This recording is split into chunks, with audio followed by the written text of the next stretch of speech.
श्रीमद्भागवत महापुराण दसम स्कंध पूर्वार्ध 22वां अध्याय चीरहरण।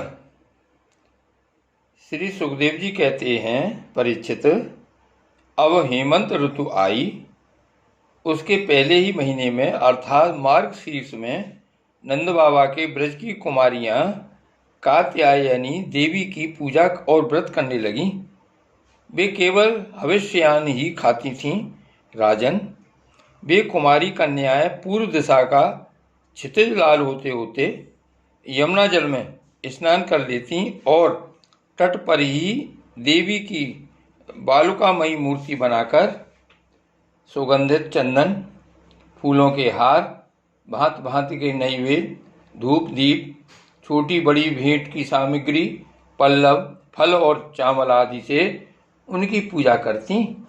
साथ ही हे कात्यायनी, हे महामाये, हे महायोगिनी, हे सबकी एकमात्र स्वामिनी, आप नंदनंदन श्री कृष्ण को हमारा पति बना दीजिए। देवी, हम आपके चरणों में नमस्कार करती हैं। इस मंत्र का जप करती हुई वे कुमारियां देवी की आराधना करती।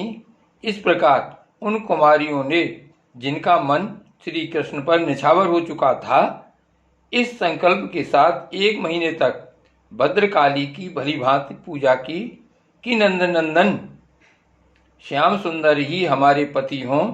वे प्रतिदिन उषा काल में ही नाम ले लेकर एक दूसरी सखी को पुकार लेती और परस्पर हाथ में हाथ डालकर ऊंचे स्वर से भगवान श्री कृष्ण की लीला तथा नामों का गान करती हुई यमुना जल में स्नान करने के लिए जाती। एक दिन सब कुमारियों ने प्रतिदिन की भांति यमुना जी के तट पर जाकर अपने अपने वस्त्र उतार दिए और भगवान श्री कृष्ण के गुणों का गान करती हुई बड़े आनंद से जल क्रीड़ा करने लगी। परीक्षित, भगवान श्री कृष्ण सनकादि योगियों और शंकर आदि योगेश्वरों के भी ईश्वर हैं। उनसे गोपियों की अभिलाषा छिपी न रही। वे उनका अभिप्राय जानकर अपने सखा ग्वाल वालों के साथ उन कुमारियों की साधना सफल करने के लिए यमुना तट पर गए।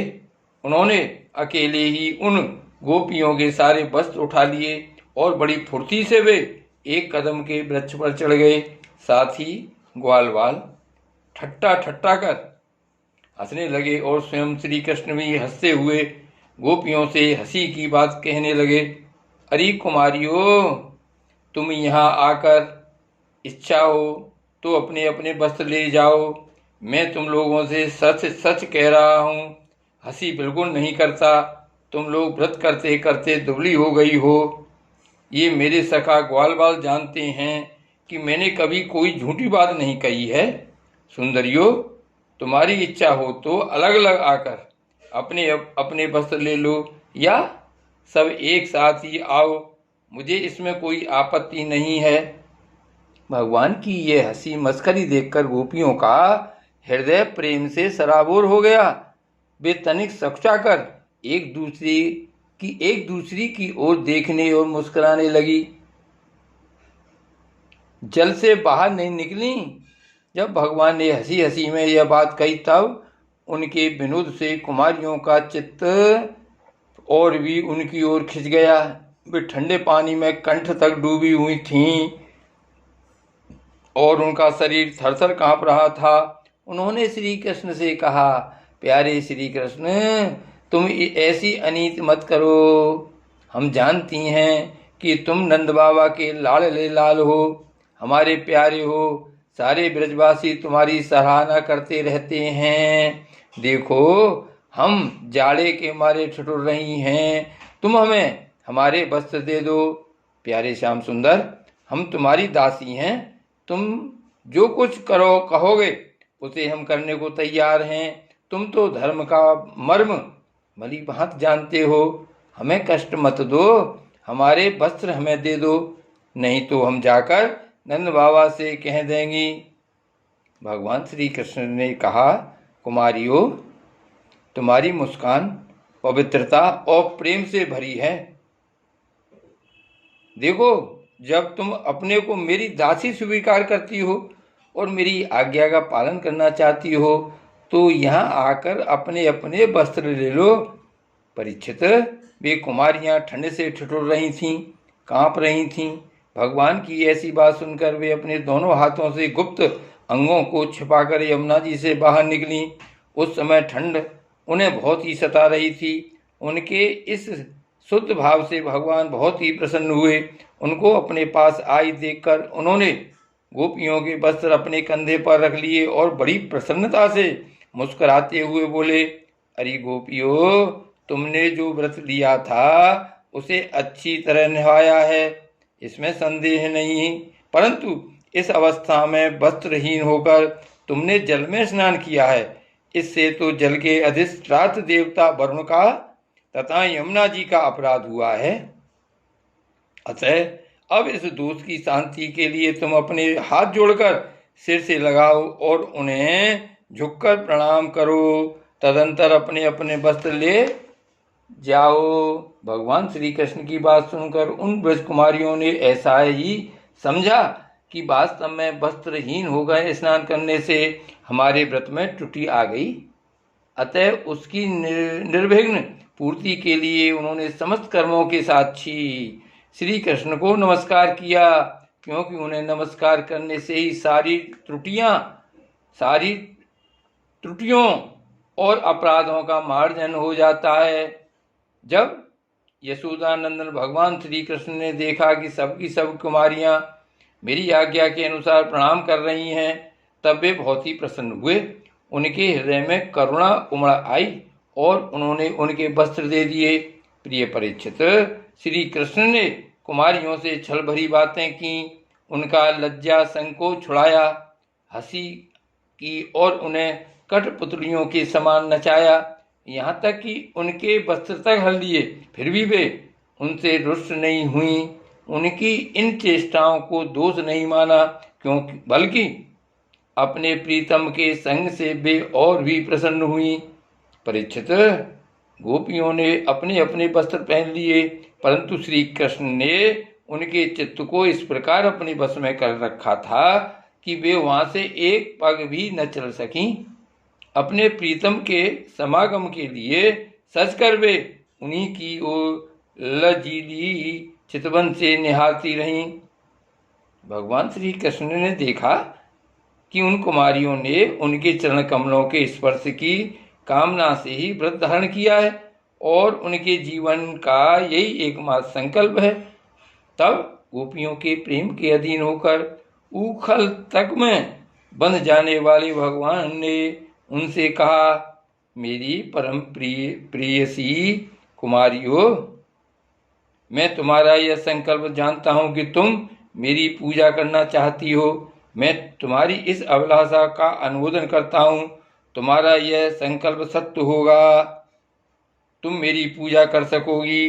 जिन्होंने अपना मन और प्राण मुझे समर्पित कर रखा है, उनकी कामनाएं उन्हें सांसारिक भोगों की ओर ले जाने में समर्थ नहीं होती। ठीक वैसे ही जैसे भुने या उबले हुए बीज फिर अंकुर के रूप में उगने के योग्य नहीं रह जाते। इसलिए कुमारियों, अब तुम अपने अपने घर लौट जाओ। तुम्हारी साधना सिद्ध हो गई है। तुम आने वाली शरद ऋतु की रात्रियों में मेरे साथ विहार करोगी। सतियो, इसी उद्देश्य से तो तुम लोगों ने यह व्रत और कात्यायनी देवी की पूजा की थी।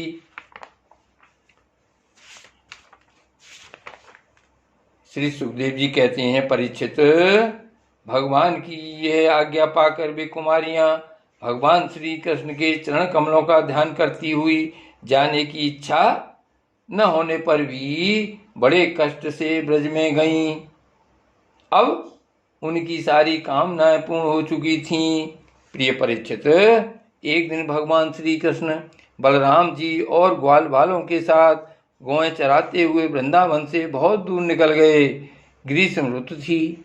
सूर्य की किरणें बहुत ही प्रखर हो रही थीं, परंतु घने घने वृक्ष भगवान श्री कृष्ण के ऊपर छत्ते का काम कर रहे थे।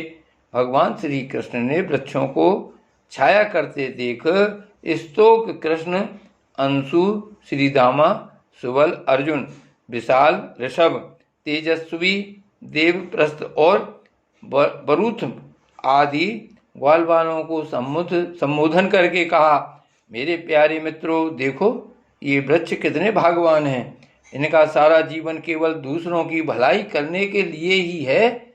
ये स्वयं तो हवा के झोंके, वर्षा, धूप और पाला सब कुछ सहते हैं, परंतु हम लोगों की उनसे रक्षा करते हैं।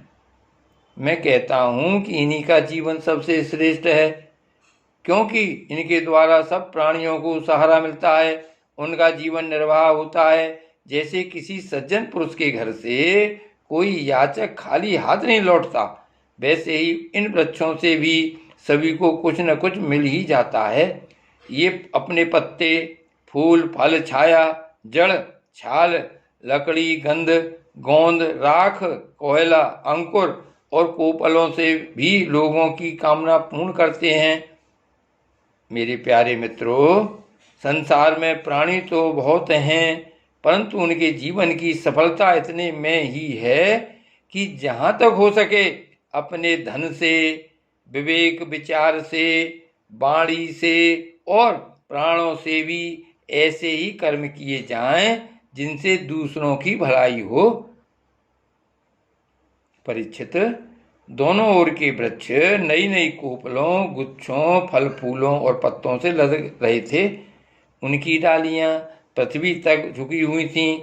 इस प्रकार भाषण करते हुए भगवान श्री कृष्ण उन्हीं के बीच से यमुना तट पर निकल आए। राजन, यमुना जी का जल बड़ा ही मधुर, शीतल और स्वच्छ था। उन लोगों ने पहले गौओं को पिलाया और इसके बाद स्वयं भी जी भरकर स्वादु जल का पान किया। परीक्षित, जिस समय वे यमुना जी के तट पर हरे भरे उपवन में बड़ी स्वतंत्रता से अपनी गौएं चरा रहे थे, उसी समय कुछ भूखे ग्वालों ने भगवान श्री कृष्ण और बलराम जी के पास आकर यह बात कही। श्री कृष्ण बलदेव की जय।